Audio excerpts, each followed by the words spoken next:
let me just give a little bit of a review. I have a slide here. Why go to Mars? You'll hear a lot of people say that reasons to go to Mars are for science, geology, learning about life, past, possible life, possible.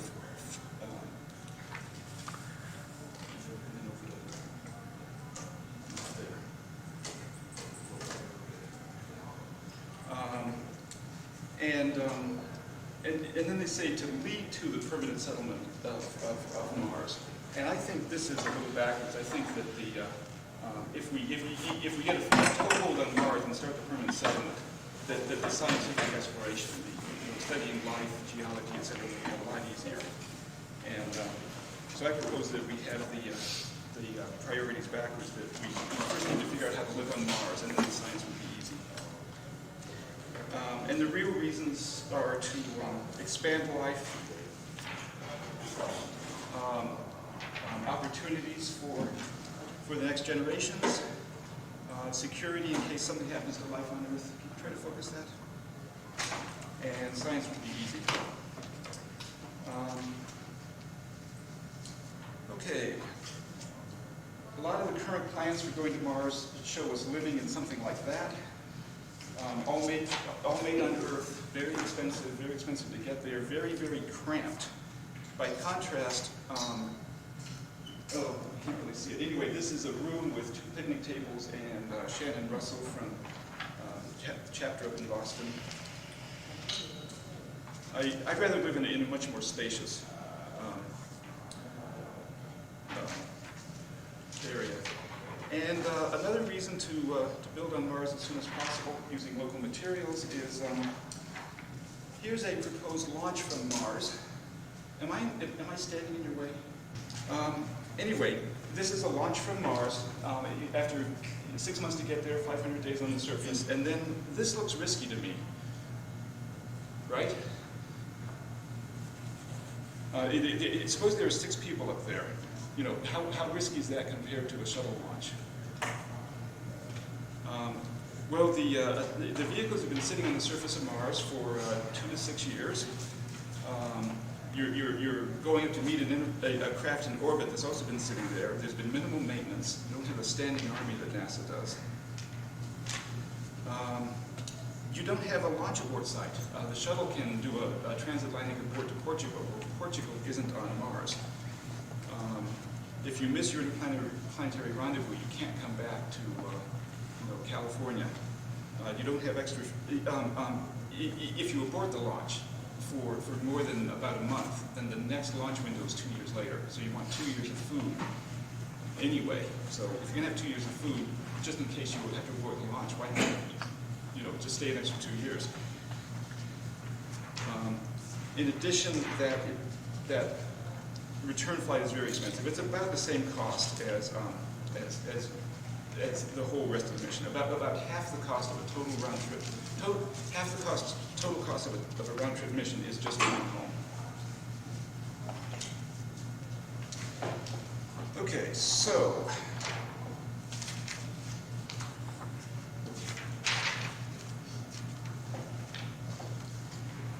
here's what our first camp might look like. How can we make this larger? How can we build there? Well, we have these 2 workshops, and here are the raw materials to work with. Who sees a 2x4? Who sees a Home Depot?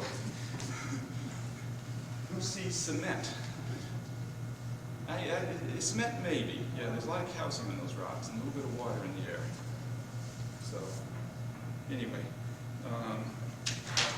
So anyway, what the raw materials are silicon, iron, aluminum, carbon dioxide, a little bit of nitrogen, a little bit of water.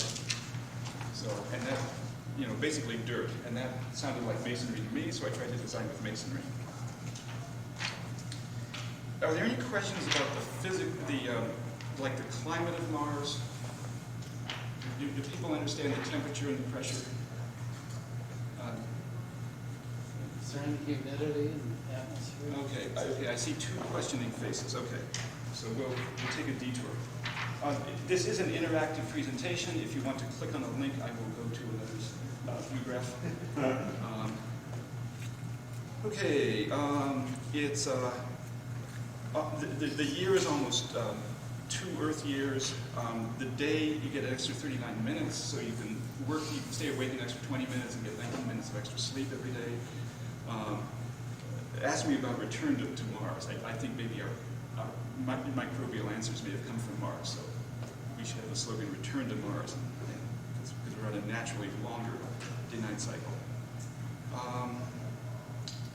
Okay, gravity is 0.38 or 3/8, so you can jump higher, you can carry your heavy loads, but you may not, if you stay there a long time, your muscles may not be as strong. Escape velocity is a lot less, half. Any questions about temperature? Oh, temperature was on the previous slide, I think. Yeah. Pressure is 8 millibars.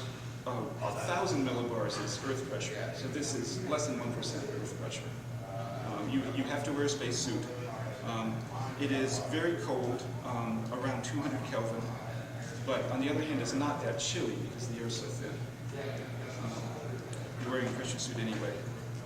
It can be pretty windy. There can be dust storms, but the wind won't blow you over. The wind will carry dust that abrades windows and your faceplate. Any questions about Mars?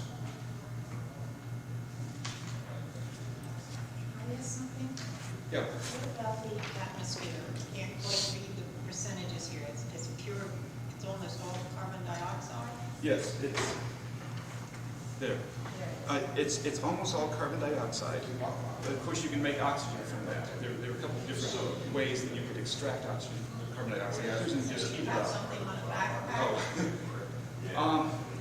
For a backpack, you would probably wear, you just carry oxygen with you. Just carry an oxygen tank and have a CO2 So all of scrubber. that would have to come from Earth? No. Okay. Can you hear me now? Not any different? That's just for my camera. Oh. Okay. Doesn't help For it. those of you who cannot hear me, let's see the videotape later. Okay, so you can heat the carbon dioxide. You can compress the air, heat it up to about 900 degrees, I think that's centigrade, and it'll start to decompose into oxygen and carbon monoxide. And then if you have, I think it's a zirconium ceramic material, the oxygen will tend to permeate through that. And so you can extract oxygen out that way. And by the way, you can use the carbon monoxide for rocket fuel. You can also just pump the carbon dioxide slowly into a greenhouse and let the plants slowly produce oxygen. And there's at least one other way. I can't describe it off the top of my head. Do I need a microphone? You guys in the back? Yeah, you could use it. Okay. No, I'm not going to sing.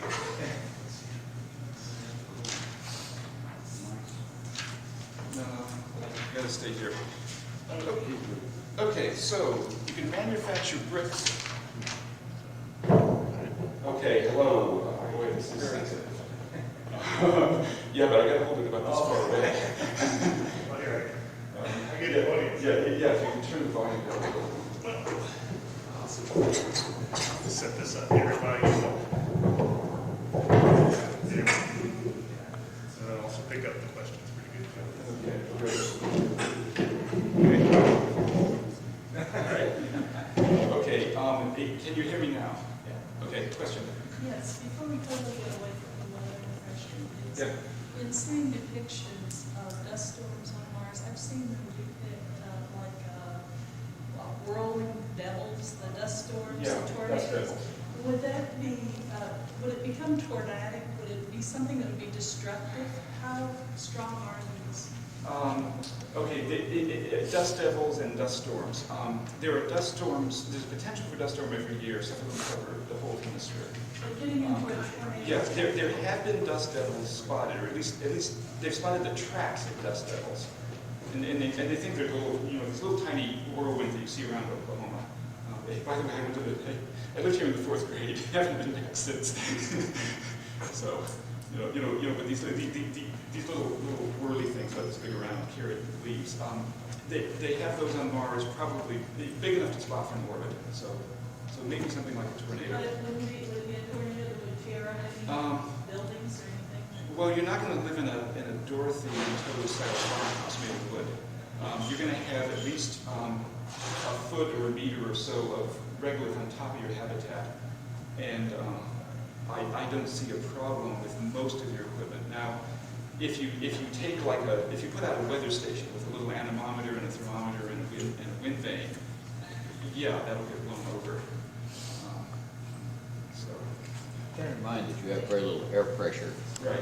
Yeah, very little air pressure. So Atmosphere. the momentum of the wind that hits you is only 1% of that on Earth for the same wind speed.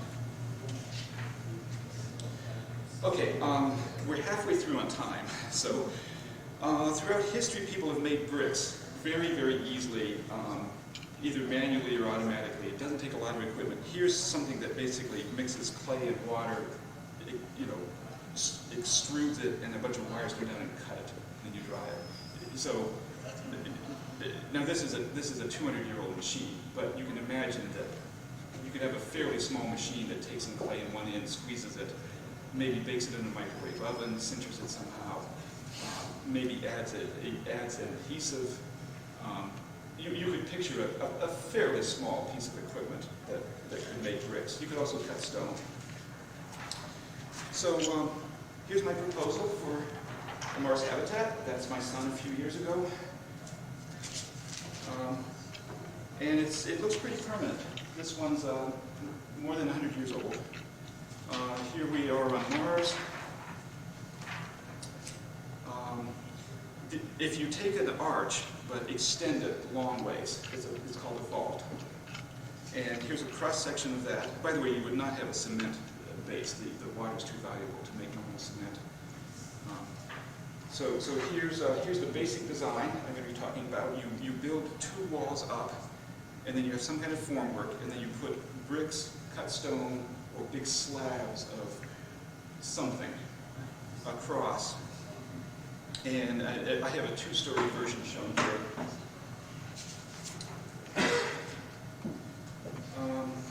And here's some real examples. This is from Stanford University. This is from England.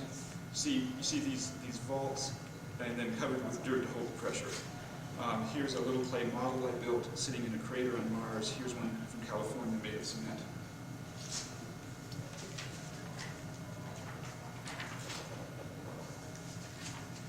Okay, now you want to keep the pressure in. Masonry has essentially no tensile strength. So when you pump air in to live, it'll basically explode. So I propose about 8 meters of regolith on top. This is pretty big. My hand here is about 2 meters. So think of 8 meters. It's higher than the ceiling worth of dirt to hold the pressure down.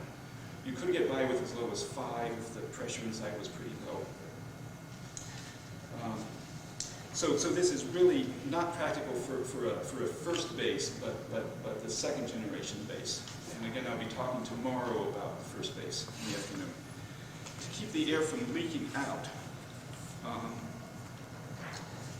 my proposal is multiple layers of, keep that handy, multiple layers of, I'm going to say, quote, plastic, but anything that will keep gas from permeating through. It could be a thin sheet of tinfoil, it could be mylar, almost any kind of plastic or metal foil. Multiple layers, sand in between, and then every so often I'd have essentially a drain pipe and I'd try to suck air out from between these layers so that as the valuable inside air does leak out, you can collect some of it and run it back in through your gas separation unit. Any technical questions on these vault designs? Yes? How much water is involved in making these types of bricks? I have not specified what type of brick they would be. My guess is that I would first look at sintered soil. That is, you just scoop up soil, you put it in a form, you squeeze it a little bit, and you heat it. maybe with a solar collector, maybe with an electric heater, maybe you preheated the heat from your nuclear reactor, or just electrical power. And you actually melt it enough that the particles just start to stick together. So that's one approach, is sintered rock, sintered dirt. Another is glued together. And the glue could be Portland cement, which is basically calcium. If you have another process extracting aluminum and extracting iron, you may have surplus calcium and you can make cement out of it. Cement does take a lot of water, and water's valuable. Let's see. You could also sinter in a microwave oven. And help me out. Any other suggestions? Just a month ago, somebody suggested frozen mud.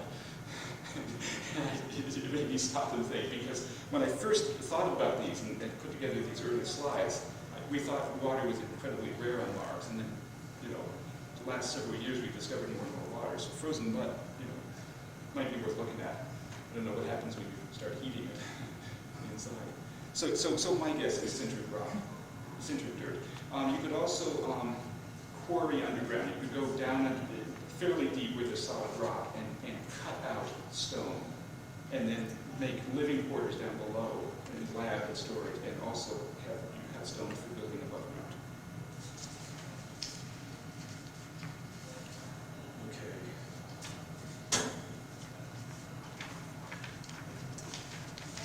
Here's an example from New Mexico of what it might look like. Here's an interior. If you open this door and look down that hallway, this is the view. Well, those slides don't come out too well. Sorry about that. By the way, this is a form, a reusable form for making those vaults. Notice the window. You could have small glass panes, buttresses here to keep, to take the outer pressure of those vaults.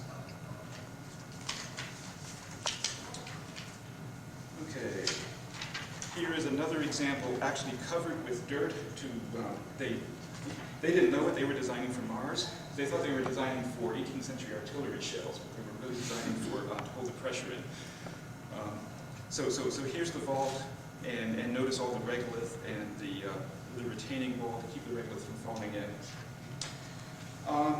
I wrote up these ideas a number of years ago, presented them at the Case for Mars conference, and somebody gave the old proceedings to Kim Stanley Robinson. He read them, and then a few years later wrote Red Mars, and incorporated that design, and he called it Underhill, which is why I had the title. So this is a drawing by Rich Mallenday, a rendering of Underhill from Stan Robinson. So you have a row of vaults, each supporting each other. Not shown would be buttresses at the end, and then there'd be an airlock, and then another row of vaults, another airlock, all around the square. Originally, there was dirt in the middle, so you could pressurize or depressurize any of the four independently for repair. And then in the Red Mars book, they postulated that many years later, when they were producing better materials, they dug out the inside and built a dome. So, okay. Oh, by the way, that last slide was at this location. There's that vault, and they have a whole row of vaults here, all covered by dirt. It is very permanent. Does anybody want to guess the location of this? I'll give you a hint. It is near a major city. This is the skyline of Boston. And it's an 1800s fort on George's Island. Let's go there this summer. Okay, here's a guy named Georgy Petrov. Took some of these ideas just last fall and made a master's in architecture thesis at MIT. Here's his design. Let's see. Okay, you dig into a hillside, and then build in the hillside, and then pull the dirt down on top of you. Here's a cross section. So you've made these vaults, and here's a dome with a tree. And you pull the dirt down. The outer one has an inflatable ladder to hold the air pressure. The inner one is held by the pressure of the regolith. Here's a skylight with a mirror focusing sun down onto the tree. Here's another view of it. These are greenhouses. These are living quarters, 2 stories high, labs and common space in the skylight. And there's a floor plan. And if you want to stay after, you can come and look at this better, but not so badly focused. What air pressure are you using for your? That's one of the design features. I assumed half air pressure with extra oxygen, but that's, you could choose. So I was saying 500 to 700 millibars, and the same partial pressure of oxygen as on Earth, which, by the way, is a slight fire hazard. And you still need 8 meters of soil on top of that? No, you need about a meter of soil for every 100 millibars of pressure. So Earth pressure you need 10 meters of soil. But it depends on the density of soil, and you may be able to cheat and get some extra tensile strength out of it. There's a lot of little design issues, but you need a lot of soil. You want some margin for error too. Not so bad, because this is a really stable structure, so you can get closer to your design limit than you can for a mechanical system. It's easier to predict the weight and the pressure than it is to predict mechanical loads. So you don't need quite as much safety margin as in other fields. Now that's just for the thickness of the overburden.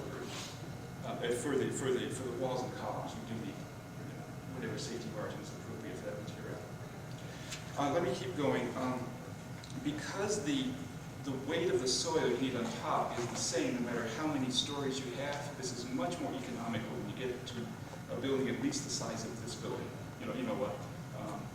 An apartment building, a city block, an office building. So for the same cost of the overburden, for a 2-story building, you can build a 6-story building. And here I postulated the second and the 4th floor are masonry, the roof is masonry. The interior floors are made of scab and spacecraft part, metal produced on site, possibly something grown in the greenhouse, bamboo or pressed board. And I have this big atrium here that runs a long way, so here's a view of it. Windows on the side. So here we are looking down this atrium, a little walking path. Your trees are in here, big arched roof, 6 stories up. Labs and various light industrial stuff on the bottom 2 floors, kind of retail and offices on the next 2 floors, condominiums on the top 2 floors. Okay. And by the way, every several hundred meters you have a shear wall and airlock doors for safety. If you come tomorrow afternoon or I have a table set up. We're starting a project called, this is an advertisement, it calls Mars Homestead, and we want to look at what materials we would need to build on Mars. Masonry would be like the 2nd or 3rd material. We're going to be first focusing on metals and plastics. So that's a little advertisement. Here is my name and contact information. And I'm wrapping up. I'd encourage, you guys can help. You don't need to be an aerospace engineer or a rocket scientist to design a building on Mars. Even if you think you don't have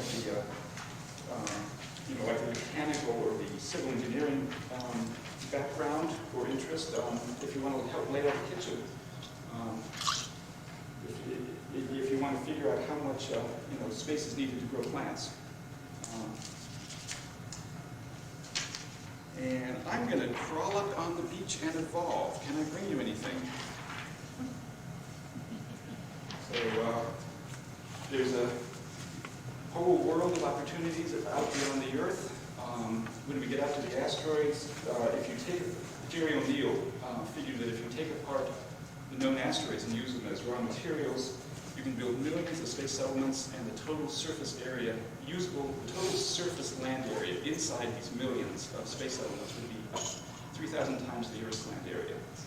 So if the Earth can support 6 billion people, then the asteroids can support 6 trillion people. And that is an opportunity we can't pass up. I personally think that the easiest easiest first step is building on Mars because you have all the chemicals you need and you have enough gravity that you don't have to fight that. And you can pump air back in if you lose it. So that's why I've chosen Mars. Leave me your name and email address if you want to keep in touch. Is the next speaker here?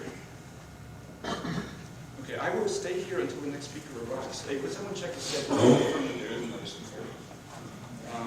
My watch has 10:02. Don't be embarrassed. Greg Bennett. Greg Bennett? Oh, okay. Randall Severy is substituting for him. And Randall is in a meeting in that corner of the building. This. Can I ask a question? Yeah. Excuse me, you that's just walking out, would you go to the opposite corner of the building and ask Randall Severy, but he might have to talk now. Yes, go ahead. With this kind of a settlement, necessitate a lot of supply ships going. That really is a separate topic. For this talk, I was only concerned about the masonry construction. Because you've mentioned what's available on Mars, Right. but wouldn't you need tools? Yes, you would. This would really be one technology, and you would out of a larger plan. So you would bring inflatable greenhouses, and as soon as possible, be growing your own food, and then start growing things like bamboo and woody plants that you can make interior furnishings out of. So it would be a long-term project then? Yeah, and you probably want to produce plastics, which is another topic, or metal, and start making smaller items out of those. As soon as possible, you want to make doors out of, airlock doors out of metal. Randall, come on in. Yes. I'm curious about the plastics. Plastics are made from earthbound petrochemicals. Okay, this is something that needs work. I have been told by one person that it's easy to make ethylene out of the carbon dioxide. I've been told by another person you can make polyethylene out of ethylene. And I've been told by a third person that it's easy to mold polyethylene. So someone needs to put those three together.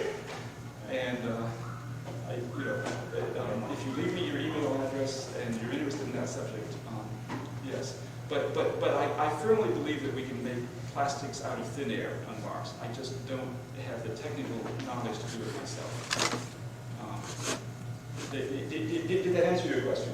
Well, the chemicals necessary to start that whole process would still have to be brought to. No. Well, you need to bring the equipment and maybe some catalysts. Right. But the steps for making plastic only need hydrogen and carbon dioxide. So water and carbon dioxide, and both of them are available. And so also assuming you have a source of power. In theory, you can make plastics on Mars. I cannot tell you the details right now, because I don't have that experience. Folks, we are still taking questions about Mars masonry.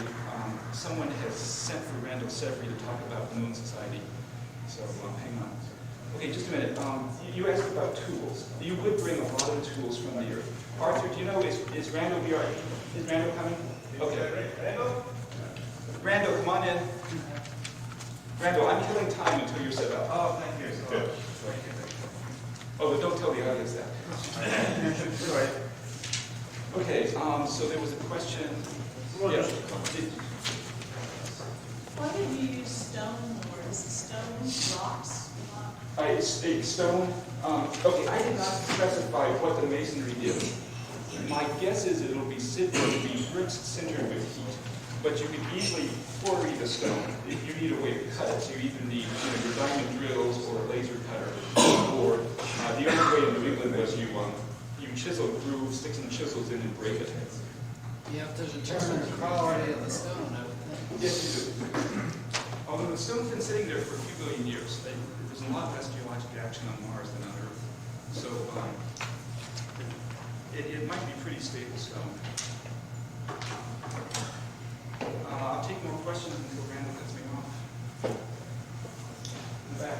Just a point, there is a lot of capability just based on the Hispanic process, for the CO2 and hydrogen, methane, which is really the building block for most of the chemical stuff.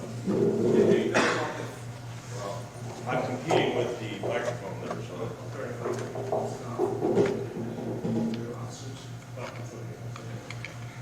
Yeah, you know, Bob Zubrin talked about the Spatio process for converting methane to rocket fuel. Yes. But methane is also the basis for most petrochemical plastics we have today. So There's a lot of details involved. I'm not knowledgeable enough to tell. But for example, making a benzene ring is surprisingly hard if you know the plant. But I know that you can take carbon dioxide and go to ethylene and a few higher, higher weight carbon hydrocarbons with basically, a few small pressure tanks and maybe some catalysts. So,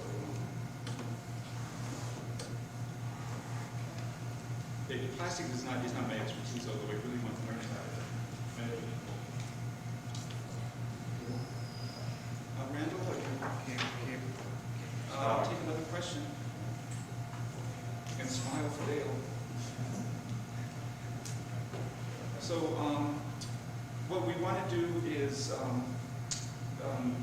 some of us are putting together what we call the Morris Homestead project, which will look at technologies like the masonry. Masonry probably won't be our first choice. We'll probably choose the metals or the plastics, or my guess is fiberglass, and try to figure out what technologies could be used to make the very first structure built on Mars, and then what tools are needed, what kind of mission plan, how much mass do you need to bring, how many people, and try to come up with a serious proposal for building the first structure made from